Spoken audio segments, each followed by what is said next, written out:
حبيبي محمد حبيبي محمد حبيبي محمد حبيبي. السلام عليكم ورحمة الله وبركاته.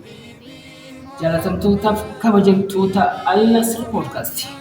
أكما سجنتا غرغرا ولين تاسيساتو كنت إن شاء الله ويا الرس سجنتا أجايبا كمان الفنجر كنف وروني channel كني سبسكرايب غودا أكسما سجنتا لغرغرا كنوتي هججا جرورت كومنتي جرتي يادا كيسن نوف بريسا yaadni keessan bu'uura guddina keenyaati.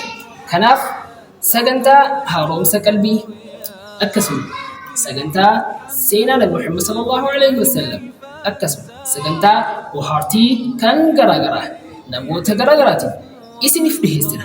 Kanaaf kun tamsaasa yaalii waan ta'eef akkan waliin taatanii chaanala keenya kana akkasuma ergaan dhuftii dabarsu namoota baay'ee bira akka ga'u nu waliin godhaan dhaamsa keenya keessaa fuji'a kana keessa ji'a Nabi Muhammad sallallahu alaihi wasallam gara duniyaa kana keessa itti dhufanidha.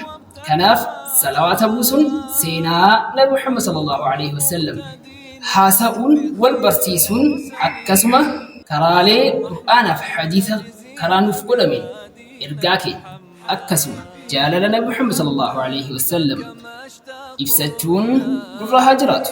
Dogongoroota garaagaraa irraa immoo of tiksuun dhaamsa keenya. السلام عليكم ورحمة الله وبركاته. به أسمو وألقى يا منامي أرى فيها محيا